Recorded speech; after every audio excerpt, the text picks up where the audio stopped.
Hello, I'm Tom Brassington, a PhD student in the Department of English Literature and Creative Writing at Lancaster University. So this workshop is designed to help develop your written and rhetorical abilities. English as a subject is all about exercising your ability to argue, and most essays involve you as a writer presenting a case for reading a text or part of one in a certain way. Skills-wise, this requires you to have a good ability for analysing a text, thinking creatively and critically about a text, and expressing your ideas in a convincing manner. This workshop is focused on the essay format, since this is the style of writing you'll do most often in English classes. It begins at sentence level, expanding outwards to paragraph, and then onto the entire essay level in the second part video of this workshop. So we move from local to global thinking about writing in this two-part workshop, with the first part focusing on the local level of sentence and paragraph structure.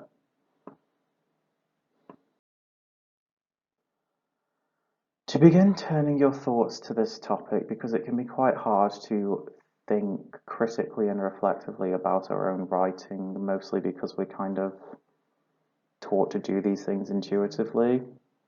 I would first like you to pause the video and write a list of 5 qualities which you think make a good English essay. When you're finished, play the video again. So, the essay is defined as a short piece of writing on a particular subject, often expressing personal views. In this definition, we can see some of the key marks of an essay. They are concise, short, focused, particular subject, and argumentative, expressing personal views.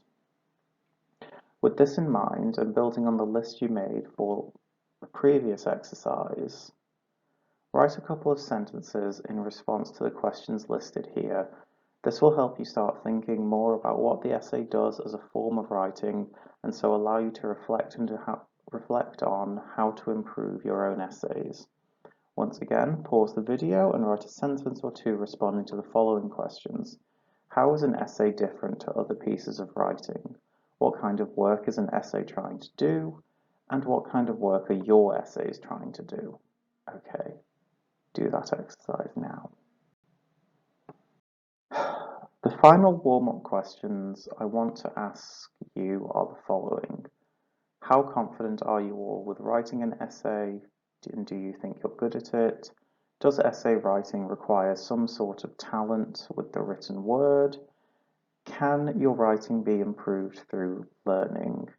You may pause the video here if you wish to write responses to these questions, but they're not part of the previous exercises. They're simply just sort of more reflective prompts to get you thinking a little bit more personally, critically about writing and rhetorical skills, your own ones, and how they are expressed in essays. Putting the two together ought to help you think a little bit more deeply about writing and rhetoric and how you can develop your own rhetorical skills. So, now that you should be all warmed up and thinking reflectively about your own practice, I'll start going through some pieces of writing advice and technical illustrations about those local levels I mentioned earlier. Let's begin at the level of language and sentence structure. I've posted on the slide some of the most famous writing advice there is. George Orwell's 6 pieces of advice for writing clear prose. Prose refers to long-form writing like novels, but the points are transferable to essay writing as well, since clarity is something a good essay is aiming for. Orwell writes the following. 1. Never use a metaphor, simile, or other figure of speech which you are used to seeing in print. 2. Never use a long word where a short one will do. 3. If it is possible to cut a word out, always cut it out. 4.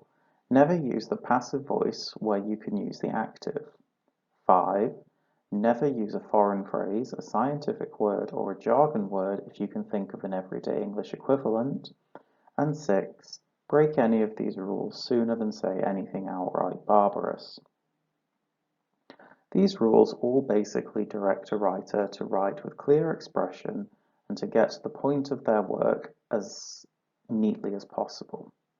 They all advise about writing sentences that are neat and precise, without embellishments that can clutter the sentence and make the point harder for the reader to grasp.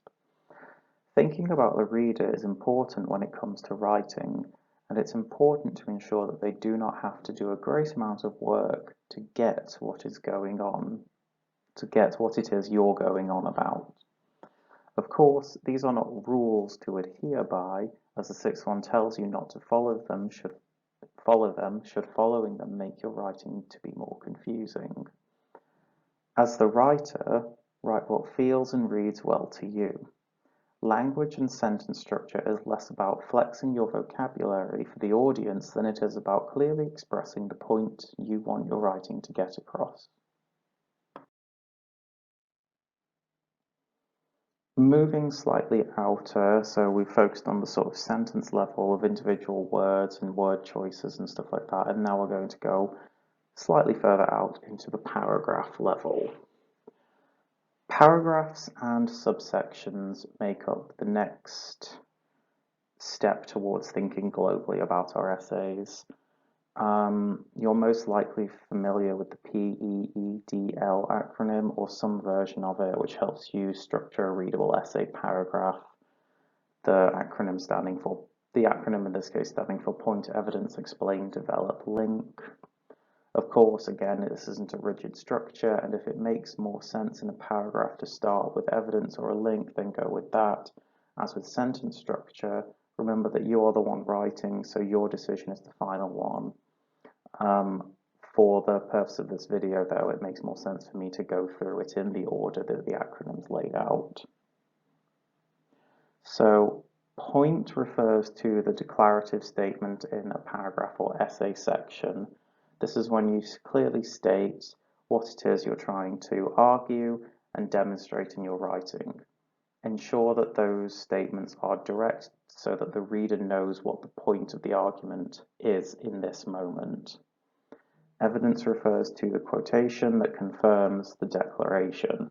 As you are arguing in English essays about what you think a text is doing, you will need to prove your point, and the evidence then requires explanation. Explain how the evidence you have selected supports the declaration being made by responding to questions like what specifically about the extract lines up with what you are arguing, and how does the evidence illustrate the point. Following the initial explanation, you might want to develop your point further. A development helps strengthen your point by demonstrating that your point does not solely work with the selected evidence. On a grander scale, you're no longer closely reading one extract from a text, so you're no longer making one point about one specific piece of evidence, but identifying a broader phenomenon of the text. You're saying that this is something about the text that is prevalent throughout the entire thing and not just to the sort of 5 or so words you might have selected to prove the point you're making. Another way to develop a point is to gesture beyond the text in your writing. Think about what else the evidence points towards to in other texts when you're doing comparative exercises, for example. When we develop in a paragraph in an essay, we're taking the argument to new and exciting places. And links become important because they connect the immediate writing of the paragraph that you're currently crafting to previous and subsequent paragraphs and other parts of the essay as well. In longer form writing, we call this signposting, and as a written practice, it acts as a rhetorical strategy that suggests to the reader that the essay is a sustained thought rather than a series of random musings strung together as the writer's whims take them.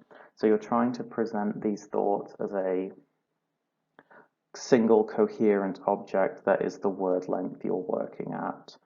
Be that 2,000 words or 10,000 words, you want it to not just seem like like a series of tweets or just sort of notes and idle musings put together. And links help you do that, help you present these things as a single coherent thought with a clear strand working through them. Often this is as simple as using a keyword that appears earlier in the essay, or through using conjunctive words like however, furthermore, and so on. Links are not particularly difficult things to do, and their payoff in terms of developing cohesion on a micro level is hugely beneficial. So always try and have a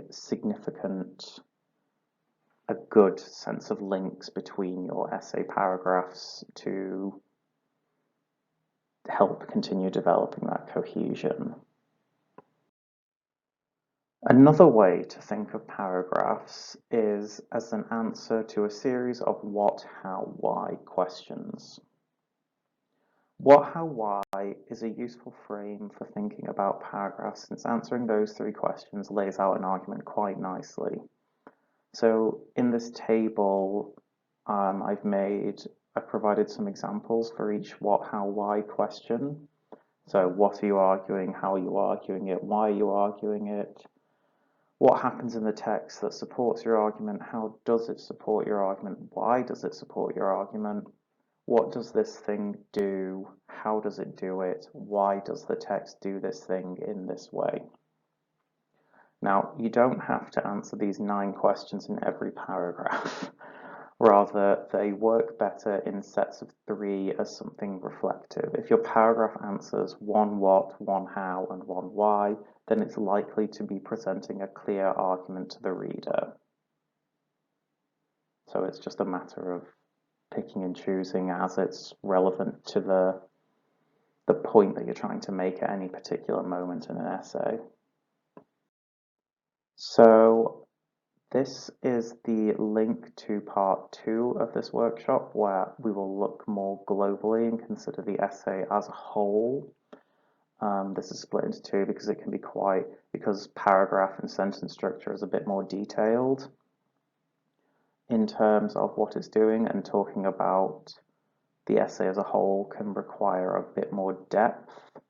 So go along to part 2 if you want to consider that global level, or if you are looking for something on sentence and paragraph level, then this workshop will hopefully have helped develop your thinking on those sort of aspects of essay writing.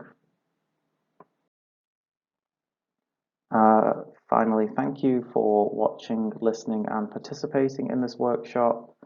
If you are interested in learning more about what it's like to study English literature and/or creative writing at university level, you can make a start by looking at Lancaster's website. And feel free to contact us with questions below. The contact information is here on this slide.